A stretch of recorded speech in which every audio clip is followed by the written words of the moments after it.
Referee ভুল করে লাল card দিয়েছে, এটা কোনোভাবেই লাল কার্ড নয়, এমনটাই মন্তব্য করেছেন সুইজারল্যান্ডের হেড কোচ।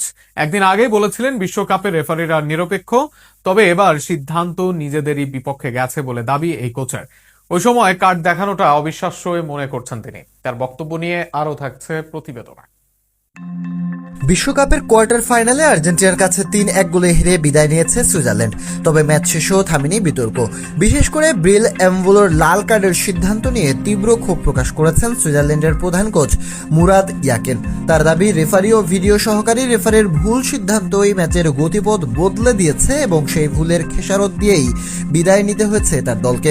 ম্যাচের ৭২তম মিনিটে ভিডিও সহকারী রেফারির পর্যালোচনার পর অভিনয়ের অভিযোগে দ্বিতীয় হলুদ কার্ড দেখে মাঠ ছাড়েন সুইস ফরওয়ার্ড ব্রিল এমভোলো। এই মুহূর্ত থেকেই 10 জনের দলে পরিণত হয় সুইজারল্যান্ড। অতিরিক্ত সময়ে সেই সংখ্যাগত সুবিধা কাজে লাগিয়ে দুটি গোল করে 3-1 ব্যবধানে জয় তুলে নেয় বর্তমান বিশ্ব চ্যাম্পিয়ন আর্জেন্টিনা। ম্যাচ শেষে সংবাদ সম্মেলনে ইয়াকিন বলেন, আমরা একটি ভুল সিদ্ধান্তের কারণে শাস্তি পেয়েছি। এই লাল কার্ড দেওয়ার কোনো কারণই ছিল না। আমি এখনো বুঝতে পারছি না কিভাবে এমন সিদ্ধান্ত নেওয়া হলো।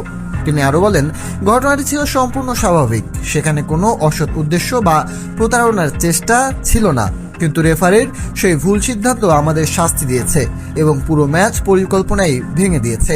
ভিডিও সহকারী রেফারির সিদ্ধান্ত নিয়েও হতাশায় প্রকাশ করেন সুইস কোচ। তার ভাষায়, সিদ্ধান্তটি ছিল অবিশ্বাস্য।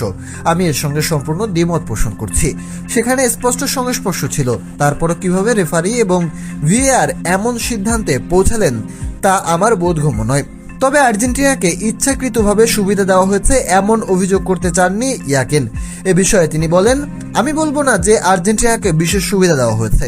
ম্যাচটি ছিল উন্মুক্ত এবং দুই দলই ভালো ফুটবল খেলেছে, কিন্তু আজ ফুটবল জেতেনি আমরা নিজেদের ভুলে নয়, রেফারির একটি ভুল সিদ্ধান্তের কারণেই শাস্তি পেয়েছি।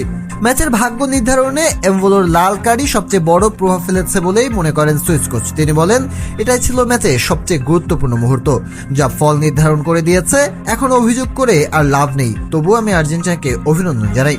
ইয়াকিনের এই মন্তব্যের পর বরাবরের মতোই আরও একবার আর্জেন্টিনার জয় আর আরও একবার রেফারি কর্তৃক সুবিধা পাওয়ার গুঞ্জনই হাওয়া দিচ্ছে।